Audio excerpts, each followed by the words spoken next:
ചമ്രവട്ടം ശ്രീ അയ്യപ്പ ക്ഷേത്രം മലപ്പുറം ജില്ലയിലെ തിരൂരിനടുത്താണ് ഈ ക്ഷേത്രം സ്ഥിതി ചെയ്യുന്നത്. ഭാരതപ്പുഴയുടെ തീരത്താണ് ഈ ക്ഷേത്രം. മണ്ഡലമാസത്ത് ഏറെ പ്രാധാന്യമാണ് ഈ ക്ഷേത്രത്തിനുള്ളത്. ശനിദോഷം മാറാനായി ഒരുപാട് ഭക്തർ ഇവിടെ വന്ന് പ്രാർത്ഥിക്കുന്നു.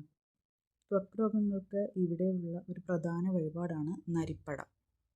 അയ്യപ്പനെ കൂടാതെ ഇവിടെ ഉപദേവതയായിട്ടുള്ളത് ശിവൻ, ദുർഗ, വിഷ്ണു, സുബ്രഹ്മണ്യൻ, ഗണപതി എന്നിവരാണ്. ഗ്രാമീണ ഭംഗിയിലാണ് ഈ ക്ഷേത്രം സ്ഥിതി ചെയ്യുന്നത്. ഇരുവശങ്ങളിലും നെൽപ്പാടങ്ങളുമൊക്കെ ആയിട്ട് നല്ല ഭംഗിയുള്ള ഒരു അമ്പലമാണത്. പ്രകൃതിയുടെ ദേവനായിട്ടാണ് അയ്യപ്പനെ ഇവിടെ കണക്കാക്കുന്നത്.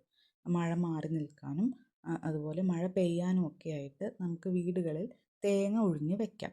പിന്നീട് അത് ഇവിടെ കൊടുന്ന് സമർപ്പിച്ചാൽ മതി. കേരളത്തിലെ ഏറ്റവും വലിയ റെഗുലേറ്റർ കം ബ്രിഡ്ജായ ചമ്രവട്ടം പാലമാണ് ആ കാണുന്നത്. പാലത്തിനോടടുത്ത് തന്നെയാണ് നമ്മുടെ ഈ ക്ഷേത്രം സ്ഥിതി ചെയ്യുന്നത്.